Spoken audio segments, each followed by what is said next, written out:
You ever just stop and think about how many choices we actually have these days? I mean, it feels endless, right? Hmm. Streaming, shopping, this idea you can craft any life you want. Yeah. And yet, sometimes, doesn't it feel like something's a bit off? Like a little whisper saying things don't quite add up? That whisper, I think that's actually really, really important. It points right to what we're diving into today, Which is, the illusion of freedom, yeah. in our modern world. Exactly.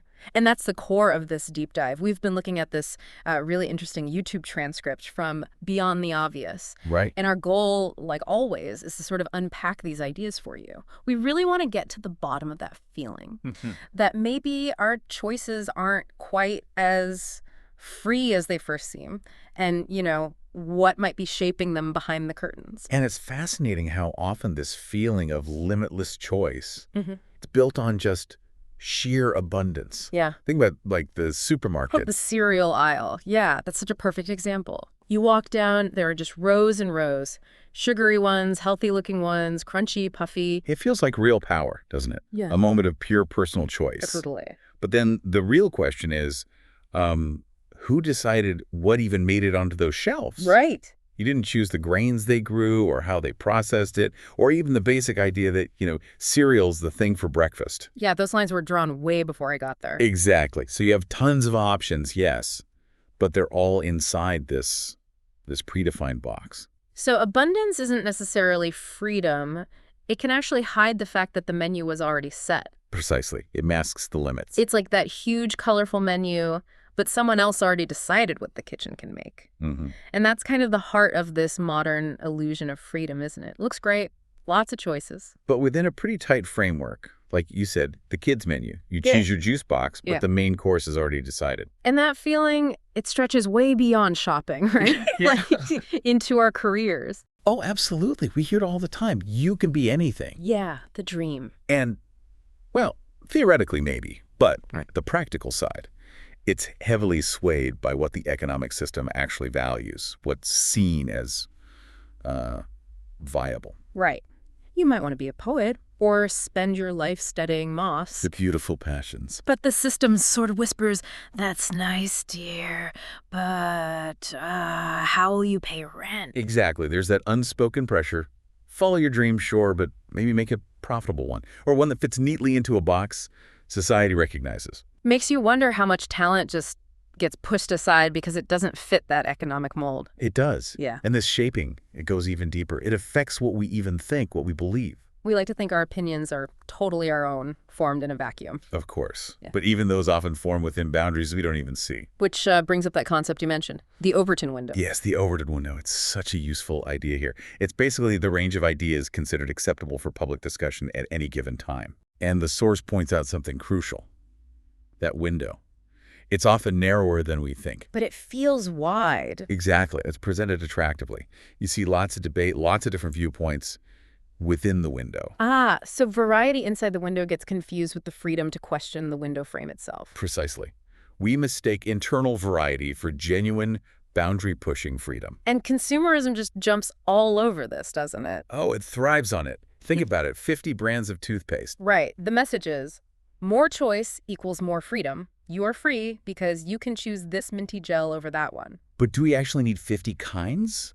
Or a new phone model every single year that's barely different? Good question. Who's really winning here? These giant industries, right? Built on making us want slightly different versions of the same thing. It makes you wonder if real freedom is having endless variations, or maybe questioning if we need the thing in the first place. It's like freedom itself becomes a product. It's sold to us in the packaging. Yeah, the right clothes, the cool coffee, the phone wallpaper, it all signals freedom.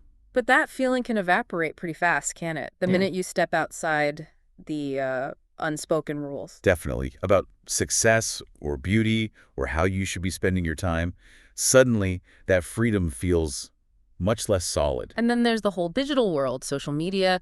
It seemed like this great democratic space at first. The promise was huge, wasn't it? A platform for every voice. But the source we looked at really highlights how algorithms kind of guide things. They nudge us. They tend to reward certain types of content, don't they? Stuff that fits trends or causes outrage or is maybe a bit superficial. So it makes you think, like, whose voices get amplified Yeah. and whose get kind of lost in the noise. Well, exactly. You can technically post your deepest thoughts, Sure.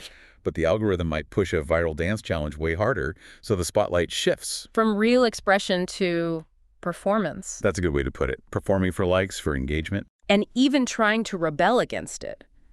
The source made this really sharp point about how even that gets, like, commercialized. Yeah, rebellion becomes an aesthetic.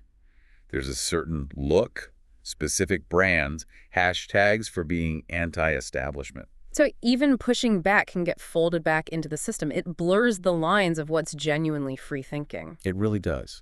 And maybe the cleverest part of this whole illusion What's that? is that it often feels okay. It feels like freedom. We go about our day assuming we're the ones steering the ship. Not realizing how much the currents have already been set. Kind of.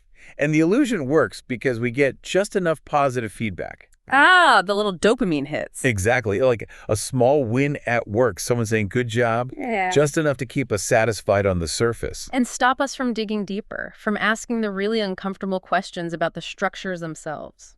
So the real difference isn't having tons of options inside the box. No. It's recognizing the box exists in the first place, seeing the frame. Okay, so true freedom starts with that awareness.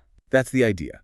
Stepping outside the defaults, questioning why we want what we want, and who really benefits. That moment of questioning, that's when the spell starts to break. That's how it's presented. Yeah.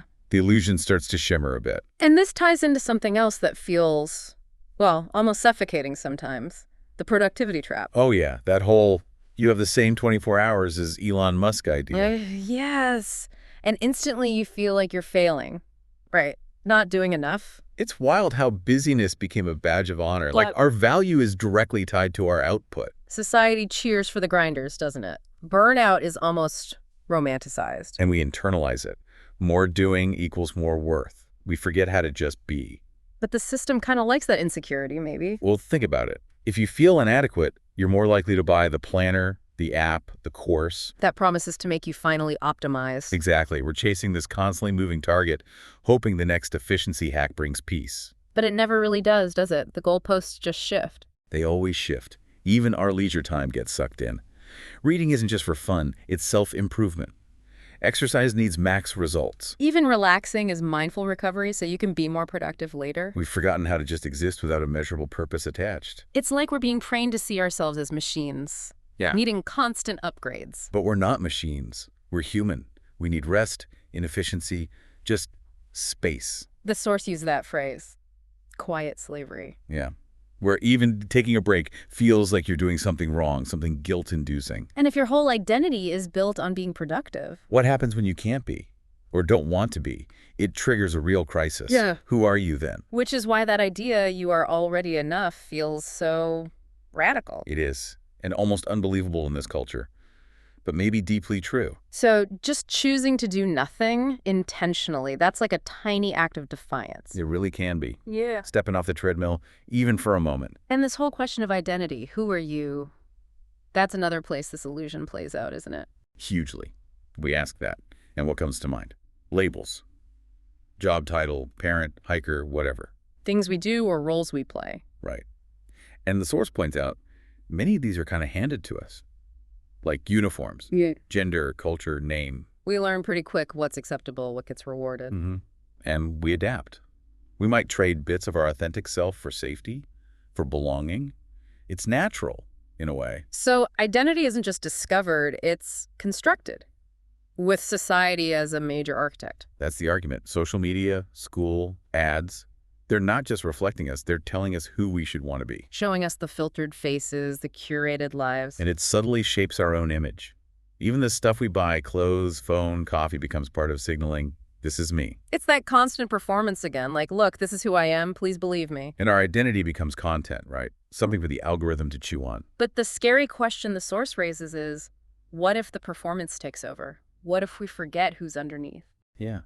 The unsettling idea is that maybe many people never really meet that core self. They live in the roles. But sometimes you get a glimpse, right? When the mask slips. Maybe in quiet moments or when things fall apart a bit, you see something more real. And that's when you ask, who am I without all this stuff? Without the job title, the Instagram bio. When the roles feel like cages, it's an invitation maybe to sit quietly and ask, What do I actually care about without anyone watching? Because that real identity, it's deeper than the labels. Exactly. We were meant to be human, the source suggests, not a personal brand. Yeah.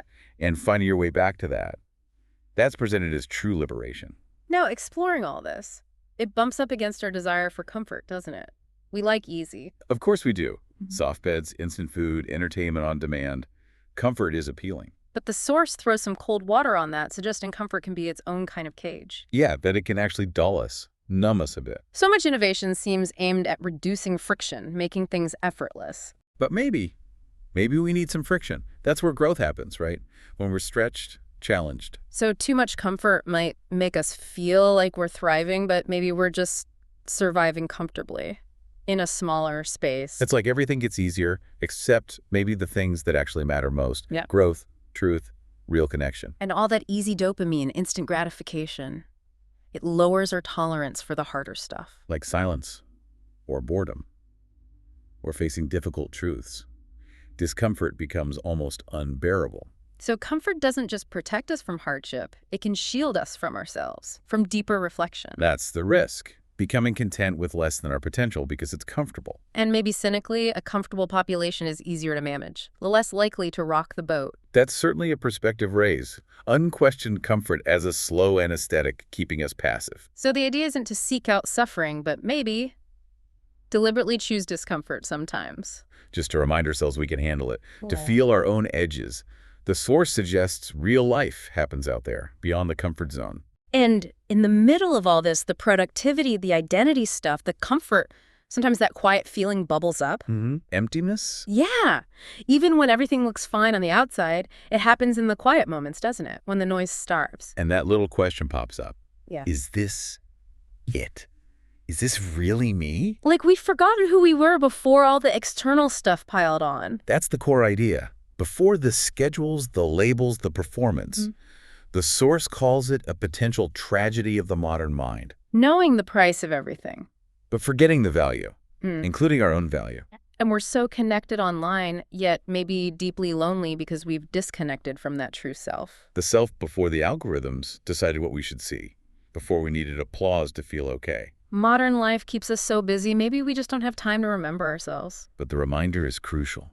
You are not your productivity. You're not just your opinions or your profile. There's something deeper. A deeper consciousness, with dreams that aren't for sale, feelings that aren't filtered. And the way back isn't more doing. It's more attention, paying attention, inwardly. Okay, so how? How do we actually do that? Reconnect. The source suggests small things, tiny acts of defiance almost. Choose silence sometimes instead of filling it instantly. Okay. Write something just for yourself, not for an audience. Say no, honestly, not just to be more efficient. And that thing about doing nothing, realizing you have worth even when you're still. Yes. That's huge. Because that inner self, it whispers you have to slow down and quiet the noise to hear it. And if we do that, we might actually remember. Remember what you genuinely love, what you fear, what you truly value underneath it all. It's described as almost miraculous. Asking those bigger questions. Who do I want to be, really, without the need for likes or approval? That questioning, that turning inward, that's framed as reclaiming your humanity, feeling truly alive again. And as that happens, the illusion, the stage freedom, the performance, it starts to fade. Its grip loosens. The need for external validation lessens. The productivity pressure seems less absolute. The constructed identity feels less necessary. It's like waking up. Not just from sleep, but from a kind of trance. An unchosen life, maybe. And the source ends with this powerful idea that someone who's awake, who knows themselves. They're dangerous to systems that rely on control and conformity.